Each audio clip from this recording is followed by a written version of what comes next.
마가복음 10장. 예수께서 그곳을 떠나 유대 지방으로 가셔서 요단강 건너편으로 가셨습니다. 그래서 사람들이 또 예수께 몰려왔고 예수께서는 늘 하시던 대로 그들을 가르치셨습니다. 바리새파 사람들 몇 명이 와서 예수를 시험하려고 물었습니다. 남자가 자기 아내와 이혼해도 됩니까? 예수께서 대답하셨습니다. 모세가 어떻게 하라고 명령했느냐? 그들이 말했습니다. 모세는 남자가 이혼 증서를 써주고 아내와 헤어져도 된다고 했습니다. 그러자 예수께서 말씀하셨습니다. 모세가 그런 계명을 쓴 것은 완악한 너희 마음 때문이다. 그러나 하나님께서 세상을 창조하실 때 사람을 남자와 여자로 만드셨다. 그러므로 남자가 자기 부모를 떠나 아내와 더불어 둘이 한 몸이 될 것이다. 따라서 그들이 이제 둘이 아니라 한 몸이다.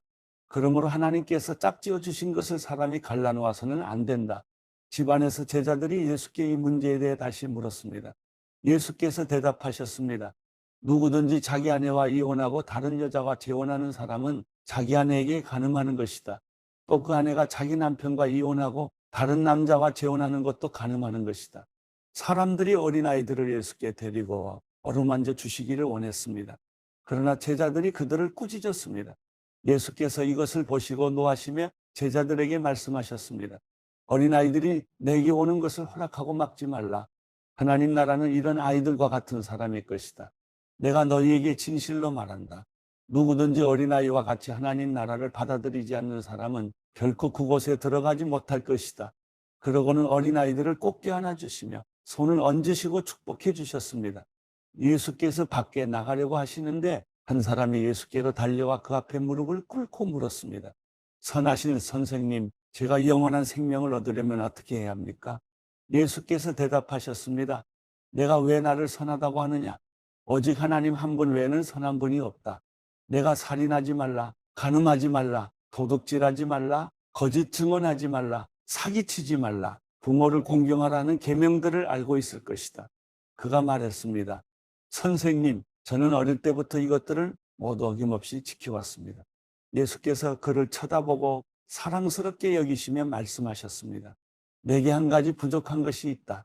가서 내가 가진 것을 모두 팔아 가난한 사람들에게 나눠주어라. 그리하면 하늘에서 보물을 얻게 될 것이다. 그리고 와서 나를 따라라. 이 말씀을 듣자 그 사람은 무척 근심스러운 얼굴로 슬퍼하며 떠나갔습니다. 그가 대단한 부자였기 때문입니다. 예수께서는 제자들을 둘러보시고 말씀하셨습니다. 부자가 하나님 나라에 들어가기가 참으로 어렵다. 제자들은 예수의 말씀에 무척 놀랐습니다. 그러자 예수께서 다시 말씀하셨습니다. 얘들아, 하나님 나라에 들어가기가 얼마나 어려운지 부자가 하나님 나라에 들어가는 것보다 낙타가 바늘길을 지나가는 것이 더 쉽다. 제자들은 더욱 놀라서 서로 수군거렸습니다. 그러면 도대체 누가 구원받을 수 있다는 말인가? 예수께서 그들을 보시고 말씀하셨습니다. 사람은 할 수 없지만 하나님께서는 하실 수 있다. 하나님께는 모든 것이 가능하다. 베드로가 예수께 말했습니다. 보시다시피 우리는 모든 것을 버리고 주를 따랐습니다. 예수께서 말씀하셨습니다. 내가 너희에게 진실로 말한다. 나와 복음을 위해 집이나 형제나 부모나 자식이나 자기 땅을 버린 사람은 지금 이 세상에서 집과 형제자매와 어머니와 자녀와 땅을 100배나 더 받되 핍박도 함께 받을 것이고 이제 올 세상에서는 영원한 생명을 받을 것이다. 그러나 먼저 된 사람이 나중되고 나중된 사람이 먼저 되는 일이 많을 것이다. 그들이 예루살렘으로 올라가는 길이었습니다. 예수께서 앞장서서 그리로 향하시자 제자들은 놀랐고 뒤따라가던 사람들도 두려워했습니다. 예수께서는 다시 12 제자를 따로 불러놓으시고 앞으로 자신에게 일어날 일을 말씀해 주셨습니다. 우리는 지금 예루살렘으로 올라가고 있다. 인자는 배반당의 대제사장들과 율법학자들에게 넘겨질 것이다. 그들은 인자를 죽이기로 결정하고 이방 사람들에게 넘겨줄 것이고 이방 사람들은 인자를 조롱하고 침을 뱉고 채찍으로 때린 뒤 죽일 것이다. 그러나 3일 만에 그는 다시 살아날 것이다. 그래서 세베대의 두 아들 야고보와 요한이 예수께 다가와 말했습니다. 선생님, 저희의 소원을 들어주시기 원합니다. 예수께서 물으셨습니다. 내가 너희에게 무엇을 해주었으면 좋겠느냐? 그들이 대답했습니다. 주께서 영광의 자리에 앉으실 때 저희 중 하나는 오른편에 하나는 왼편에 앉게 해주십시오. 예수께서 그들에게 말씀하셨습니다. 너희가 지금 무엇을 구하고 있는지 알고 있느냐? 내가 마시는 잔을 너희가 마시며 내가 받는 세례를 너희가 받을 수 있겠느냐? 그들이 대답했습니다. 할 수 있습니다. 예수께서 그들에게 말씀하셨습니다. 너희도 정말 내가 마시는 잔을 마시고 내가 받는 세례를 받을 것이다. 그렇지만 내 오른편이나 왼편에 앉는 것은 내가 정해주는 것이 아니다. 그 자리는 미리 정해놓은 사람들에게 돌아갈 것이다. 다른 10명은 이 말을 듣고 야고보와 요한에게 분개했습니다. 예수께서는 그들을 함께 불러놓고 말씀하셨습니다. 너희도 알듯이 이방 사람의 통치자라는 사람들은 백성들 위에 군림하고 그 고관들도 권력을 행사한다. 그러나 너희는 그렇게 해서는 안 된다. 오히려 누구든지 너희 중에서 큰 사람이 되고 싶은 사람은 너희를 섬기는 자가 돼야 하고 누구든지 으뜸이 되려는 사람은 모든 사람의 종이 돼야 한다. 인자 역시 섬김을 받으러 온 것이 아니라 섬기러 왔고 많은 사람들을 구원하기 위해 치를 몸값으로 자기 생명을 내어주려고 온 것이다. 그들은 여리고로 갔습니다. 예수와 제자들이 많은 사람들과 함께 그 성을 떠나려는데 디메오의 아들 바디메오라는 눈먼 사람이 길가에 앉아 구걸하고 있다가 나사렛 예수라는 말을 듣고 소리치기 시작했습니다. 다윗의 자손 예수여, 나를 불쌍히 여겨주십시오. 많은 사람들이 그를 꾸짖으며 조용히 하라고 했습니다. 그러나 그는 더욱더 큰 소리를 질렀습니다. 다윗의 자손이여, 나를 불쌍히 여겨주십시오. 예수께서 걸음을 멈추시고 말씀하셨습니다. 저 사람을 불러오너라. 그러자 그들이 그 사람에게 말했습니다. 안심하고 일어나라. 예수께서 너를 부르신다. 그는 겉옷을 던져버리고 벌떡 일어나 예수께로 갔습니다. 예수께서 그에게 물으셨습니다. 내가 무엇을 내게 해주기 원하느냐?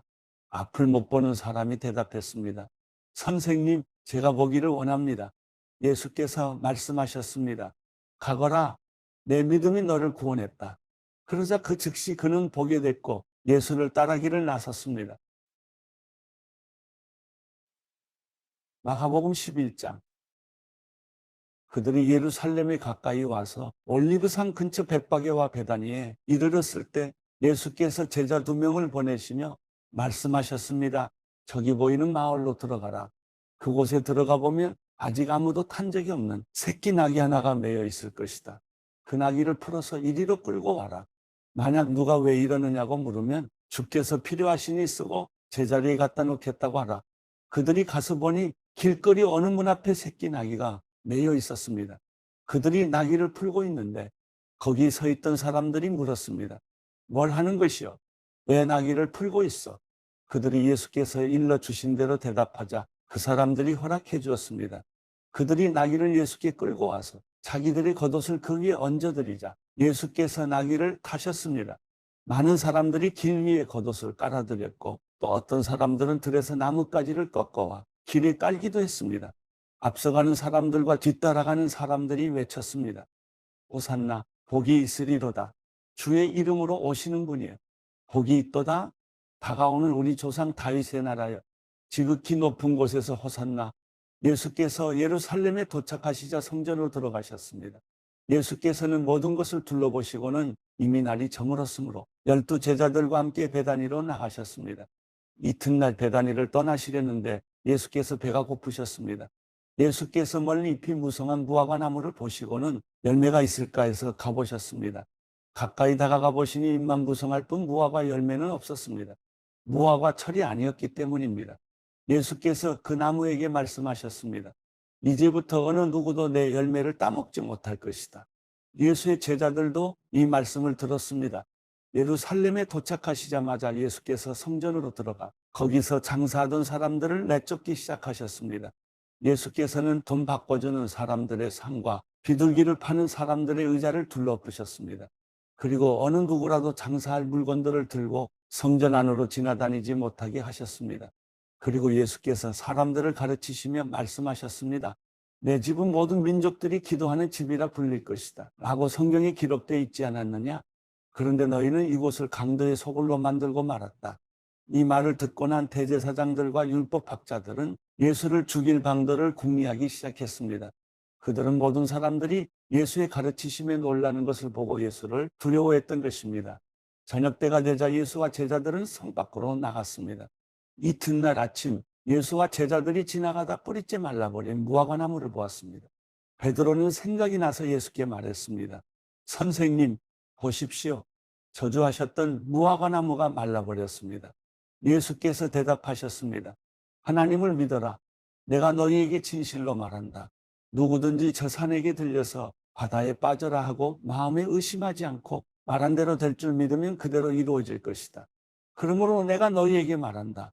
무엇이든지 너희가 기도하고 간구하는 것은 이미 받은 줄로 믿으라. 그러면 너희에게 그대로 이루어질 것이다. 서서 기도할 때에 어떤 사람과 등진 일이 있다면 그 사람을 용서해 주라. 그러면 하늘에 계신 너희 아버지께서도 너희 죄를 용서해 주실 것이다. 그들이 다시 예루살렘으로 들어갔습니다. 예수께서 성전을 거닐고 계시는데 대제사장들과 율법학자들과 장로들이 다가와서 물었습니다. 당신이 무슨 권세로 이런 일을 하는 것이요? 누가 이런 권세를 주었어? 예수께서 대답하셨습니다. 나도 한 가지 물어보겠다. 대답해보라. 그러면 내가 무슨 권세로 이런 일을 행하는지 말해주겠다. 요한의 세례가 하늘로부터 왔느냐? 사람으로부터 왔느냐? 말해보라. 그들은 자기들끼리 의논하며 말했습니다. 만약 우리가 하늘로부터 왔다라고 하면 저 사람이 그러면 왜 요한을 믿지 않았느냐라고 할 것이다. 그렇다고 해서 사람으로부터 왔다라고 할 수도 없지 않는가? 많은 사람들이 요한을 진정한 예언자로 믿고 있었기 때문에 그들은 백성들이 두려웠던 것입니다. 그래서 그들은 예수께 잘 모르겠어라고 대답했습니다. 예수께서 말씀하셨습니다. 그렇다면 나도 무슨 권세로 이런 일을 하는지 너희에게 말하지 않겠다. 마가복음 12장. 예수께서 그들에게 비유를 들어 말씀하기 시작하셨습니다. 어떤 사람이 포도원을 하나 만들어 울타리를 치고 땅을 파서 포도즙 짜는 틀자리를 만들고 망대를 세웠다. 그러고는 어떤 농부들에게 포도원을 세주고 멀리 떠났다.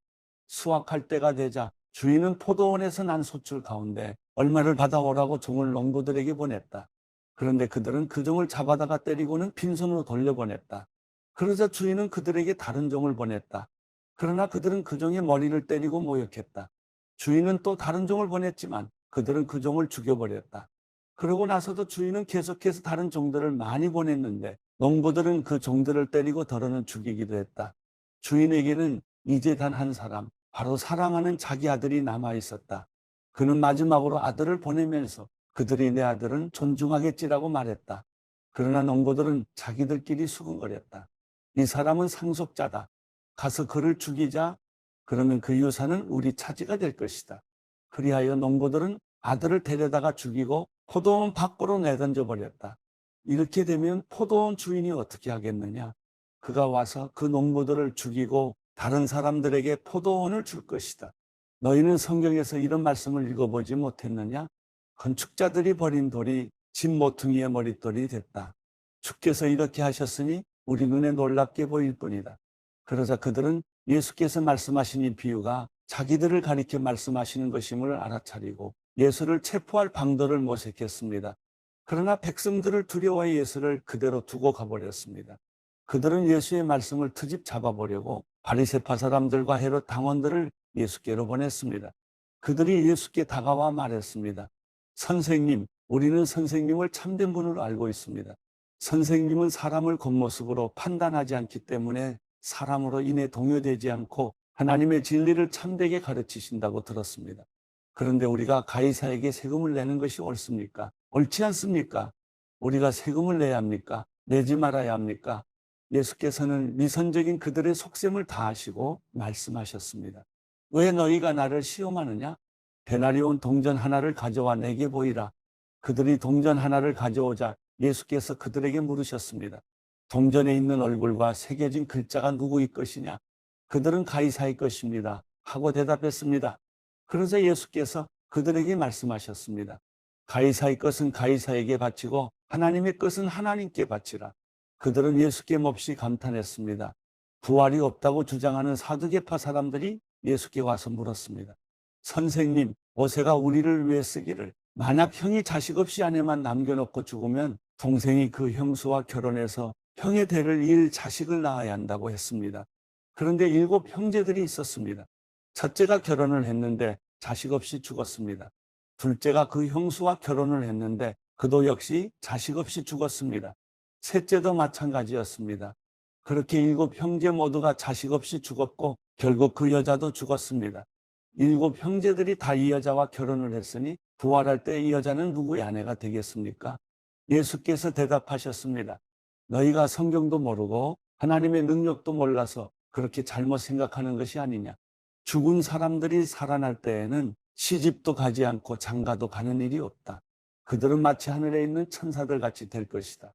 죽은 사람의 부활에 대해서는 모세의 책에 가시떨기 나무가 나오는 곳에서 하나님께서 모세에게 말씀하시기를 나는 아브라함의 하나님, 이삭의 하나님, 야곱의 하나님이다 하신 것을 읽어보지 못했느냐? 하나님께서는 죽은 사람들의 하나님이 아니라 살아있는 사람들의 하나님이시다. 너희가 크게 잘못 생각하고 있다. 율법학자들 가운데 한 사람이 와서 그들이 논쟁하는 것을 들었습니다. 예수께서 그들에게 대답을 잘하시는 것을 보고 예수께 물었습니다. 모든 계명들 가운데 어떤 것이 가장 중요한 계명입니까? 예수께서 대답하셨습니다. 첫째로 중요한 계명은 이것이다. 이스라엘아 들으라. 주 우리 하나님은 오직 한 분이시다. 내 마음과 내 목숨과 내 뜻과 내 힘을 다해 주 내 하나님을 사랑하라 하는 것이고, 두 번째로 중요한 계명은 이것이다. 내 이웃을 내 몸과 같이 사랑하라 하는 것이다. 이것보다 더 중요한 계명은 없다. 그 사람이 대답했습니다. 선생님, 옳은 말씀입니다. 하나님은 오직 한 분이시고 하나님 한 분 외에는 다른 신이 없다는 말씀이 옳습니다. 온 마음과 모든 지혜와 온 힘을 다해 하나님을 사랑하는 것과 이웃을 자기 몸같이 사랑하는 것이 모든 번제물과 희생제물보다 더 중요합니다.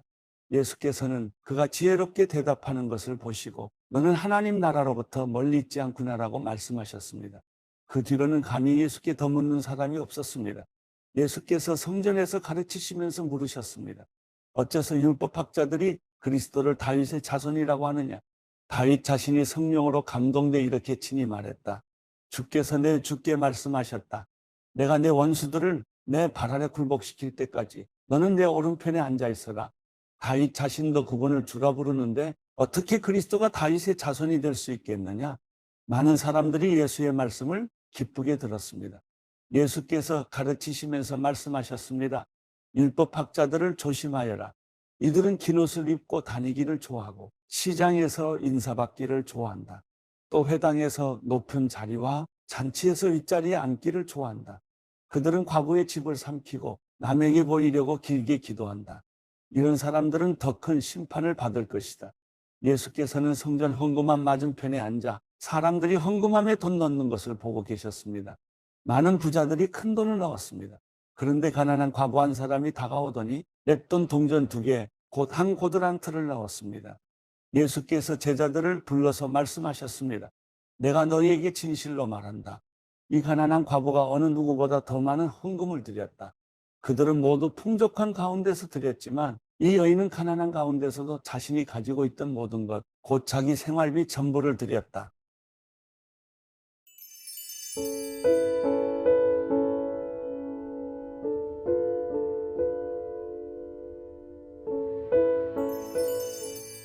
시편 131편. 여호와여, 내 마음이 교만하지 않고 내 눈이 높지 않습니다. 내가 너무 큰 일들과 나에게 벅찬 일들을 행하지 않습니다. 진실로 내가 내 영혼을 가만히 잠잠히 있게 하니 젖된 아이가 그 어미와 함께 있는 것 같고 내 영혼도 젖된 아이와 같습니다. 이스라엘아, 지금부터 영원히 여호와를 바라라.